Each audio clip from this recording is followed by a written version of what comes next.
Hi guys! Welcome back to our channel. Again, this is Joe TV1 Vlog. Panibagong araw, panibagong kaalaman na naman ang inyong matututunan na sigurado naman ako sa araw na ito ay talaga namang magiging interesado kayo at magugustuhan nyo talaga ang topic natin ngayon. Think of it.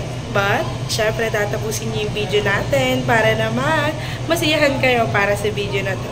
And for today's video, mag-i-intro muna tayo. Bye!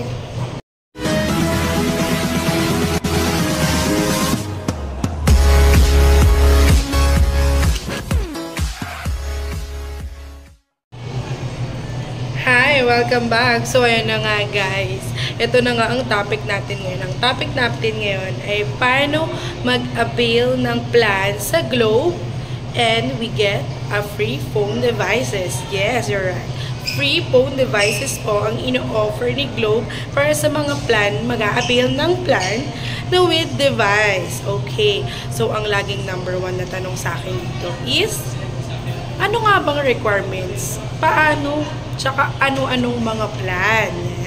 Yan yung palaging tinatanong sa akin. Okay, pero dahil dyan, ikakat ko muna yung video dahil magti-trivia muna ako. So, ayun na nga. Ano ba yung trivia na tinutukoy ko? Charot lang yung Emmy trivia na yun. Yung trivia na tinutukoy ko, alam nyo ba na nag-video ako or nag-upload ako ng Reels regarding sa Globe postpaid plan? Kung paano kumuha ng mga free phones.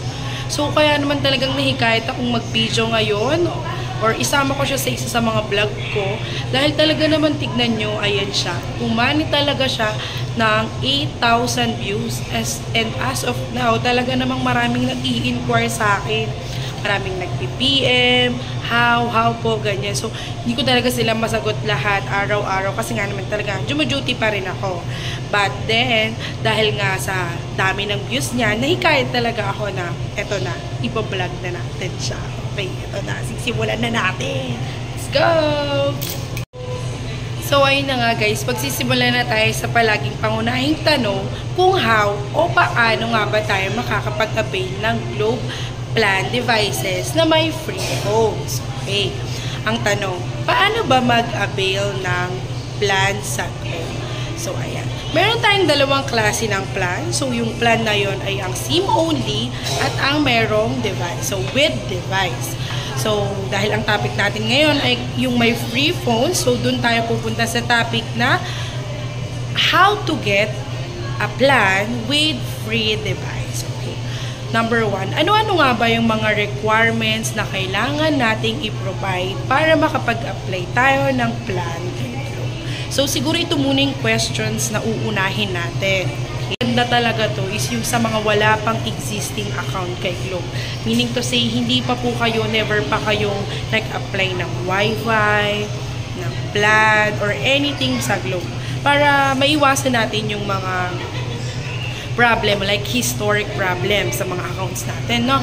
So, mag-i-start na po tayo sa with device. So, sa with device, ano nga bang requirements? Number 1, 2 government valid IDs. So, this one, paghihimay na tayo kung anong mga valid IDs ba yung mga ipoprovide natin. Okay, number 1, yung ating national ID. So, yes, yung physical national ID natin palaging tatandaan na kapag tuwing pupunta po tayo sa isang store, ay kailangan po, meron po tayong dalang physical ID. So, hindi po pwede yung picture lang, hindi po pwede yung Xerox lang. Kailangan po physical ID. Okay, number 1, katulad ng sabi ko kaganina, yung atin pong national ID. National ID. So, yung original national ID, tsaka yung original na paper lang. Marami kasing nagtatanong talaga, pwede ba yun? Paper lang, yung binigay lang ng PSA. Yes, pwede po yun. As long as na-i-scan namin yung paper na ipinadala po sa inyo. Valid po yun. Second, driver's license. So, driver's license po, isa po talaga yan sa pinaka-primary ID natin dito sa Pilipinas. And isa pang tinatanong nila is, paano yun? Nag-renew ako ng driver's license ko or kakukuha ko lang ng driver's license ko and paper lang din yung binigay lang. So, dating, katulad ng national ID, kailangan po na i-scan po namin yung QR na ibinigay sa inyo na original copy po para makonsider po ito na valid ID. Okay? So, after that, next po tayo ang ating pong postal ID. So, kailangan physical ID po, postal ID. Next, UMID ID po. So, UMID ID. So, ayan yung isa sa mga pangunahing talagang number 1 talaga na kapag dala mo yan, talaga namang makakapag-apply ka na. So, valid ID na yan. So, syempre kapag sisingit na natin dito yung isa pang requirement. So, bukod doon sa mga primary IDs na yon, dahil kukuha tayo ng device, kailangan nating mag-provide ng proof of financial. Okay? Sa proof of financial natin, dito papasok yung tatlong option na proof of financial na pwede po nating i-provide. Okay, number 1, the fastest and easiest, si credit card po. So, isa talaga sa fastest na proof of financial na maipoprovide natin kay Globe ay yun pong tinatawag nating credit card. So, sa credit card po natin, kailangan po meron tayong SOA na dala, no? Ayan, isa kasi yun sa i-consider talaga. So, si credit card, pag yan po yung dala nyo, plus your 2 government valid IDs, my God, sigurado naman ako, pag pumasa tayo sa verification within the day, like 30 minutes to 1 hour, dala mo na yung free phone mo. Yes, free phone mo. Yes. Then next, kapag wala ka namang credit card at good thing, any credit card, pwede. Basta proof of financial siya. So, siguro, kung may mga familiar dyan when it comes to the plan, alam nila yung advantages ni BPI and the Metro Bank kay Globe. But, I think sa vlog natin ngayon is hindi muna natin siya i-discuss. No? So, punta tayo sa second option. So, sa second option natin, ay yung ating pong any other network or Globe, SOA, or Wi-Fi, yan, consider it as proof of financial. So, yan. Pwede natin siyang gamitin as proof of financial. So, hindi man Globe, any other network man po is pwede. Yes, no? Yes, tulad ng credit card, pag pumasok siya sa verification natin, agad-agad po is marirelease po yung request natin, no? Yan. So, dalawa po yan na talaga namang fast way or easy, magka-fast lane siya, no? So, next, meron po tayong third option. Sa third option po, dito po papasok yung mga walang credit card, yung mga wala pang Wi-Fi or other network na SOA. So, dito po yun papasok. Ano nga ba ito? Siyempre, dito na papasok yung ating payslip para sa mga employed. Yes, payslip. So, hindi lang siya payslip. So, kompletuhin na natin. So, kailangan po, meron po tayong company ID. So, company ID plus 2 government, company ID plus 2 updated payslip plus your COE. Yes. Regards this option, ito pong option na to ay hindi po siya within the day. Why? We need to verify your account or your HR, your employment. Yan. Kailangan po yung i-verify. So, hindi siya within the day. So, yung ganitong requirements po is nakabase po ito sa bilis ng pag-response po ng ating pong HR, no? So, ayan. Ayan po yung tatlong klase ng proof of financial na pwede po natin gamitin sa pag-apply po ng plan. So, yan. So, na-discuss na natin yung mga requirements. Dadako naman po tayo sa ano-ano nga bang mga plan or magkano ang magiging monthly plan. Ano-ano ba yung pagpipilian namin para makakuha kami ng free phones. Okay? Yan yung next topic natin. So, ayun na nga guys. Ito na, dito na papasok yung pinaka-main question sa inyong mga isipan. Ano-anong plan? Or magkano yung mga plans monthly na pwede naming i-avail? Ayan. So, ito, ipapakita ko sa inyo at i-discuss ko sa inyo isa-isa ang mga plan na pwede nating i-purchase. Panoorin lamang ito.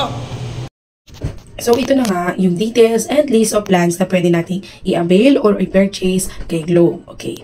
G-Plan with device comes with only all net calls including landline. Okay? Including landline, yes. Any landline nationwide sa loob ng Pilipinas, kahit saang sulok pa yan, unlimited calls po tayo, wala po yung charge. And the good thing is, any other network also, free rin po yung pagtawag natin. And ang kagandahan po ng plan ay naiiwasan po natin yung paputol-putol na tawag o conversation ng kausap natin every time na tumatawag po tayo. Sa plan, tuloy-tuloy lang po ang telebabat. Unlimited po yan. Next, only all net text. Sa only all net text po natin, unlimited text po tayo sa lahat ng network. Even Smart, Sun, or Talk and Text, Globe, TM dito, or whatsoever. Basta sa loob po ng Pilipinas, unlimited text po tayo dyan. Then, number 3, yung free 3 gig Go Wi-Fi. So, any areas na meron pong Go Wi-Fi, madalas to, ang pagkakaalam ko po ay sa mga Ayala malls, not exactly sure, but then, pag meron po kayong nakitang Go Wi-Fi signal, meron po tayo dyan, free 3 gig of data. So, every time na nasa Go Wi-Fi area po tayo, yung 3 gig po natin na free yung umaandar. So, hindi po yan mababawas sa plan na kung ano po yung meron po tayo. Next, proceed naman po tayo sa data inclusion ng bawat mga plan. Okay, starts with 799. 799 has 3 GB of data. 999 has 5 GB of data. 1299, 8 GB. 1499, 10 GB. 1799, 13 GB. 1999, 15 GB. And 2499 is 25 GB. Yan po yung mga inclusions or mga data na pasok sa bawat buwan. And meron po tayong tinatawag na 24 months lock-up. So, sa 24 months lock-up na po na ito, ang ibig sabihin po nito, yung plan po natin ay mayroong kontrata na 2 taon. So, 2 taon tayo na magbabayad sa plan natin sa kung anong plan o magkanong plan yung napili natin. And good news, every 2 years after ng plan mo, pwede kang mag-renew or pwede ka ulit kumuha ng another free devices. Ayan, so for the continuation of our videos, papansin nyo, andito na nga ako sa bahay, kaya gamit na ay mga nakikita ninyo. Wala na ako sa store, and yes, okay, for the friendly reminders lang, ito po, dahil sa natapos mo itong video na to, halos lahat naman ng detailed na malalaman or pwede mong malaman ay na-discuss naman natin. But the thing, kung meron man po akong nakalimutan or meron pang mga katanungan sa inyong isipan, huwag nyo pong kalimutang bumisita na lamang sa mga Globe Store. So, malaking bagay po at mas makakatulong po sa inyo kapag bibisita po kayo sa kanilang mga store mismo. Pero, bilang isang kaibigan, alam ko naman for sure dahil sa natapos mo itong video na to ay nakatulong ito para sa iyo. Kaya for sure, mag-isip ka na, alam ko, interesado ka na at gusto mo nang makapag-apply ng plan. Huwag mong kalimutan yung mga requirements na diniscuss ko. Okay? So, ayan. Endorse ko na rin po yung store na pwede nyong puntahan here at Quezon City. So, ito po, Robinson's Globe Magnolia. So, bandang Cubao po yan. So, dyan po, pwede po kayo mag-visit, mag-inquire. Ayan, mababait po yung mga staffs dyan. Mga customer service, mababait. And mahaba po yung pasensya nila. Okay? For today's video, wag niyo pong kalimutang mag-like and subscribe. Para sa mga katanungan, comment down below para isusunod natin yan sa mga susunod pa dating vlog. Thank you!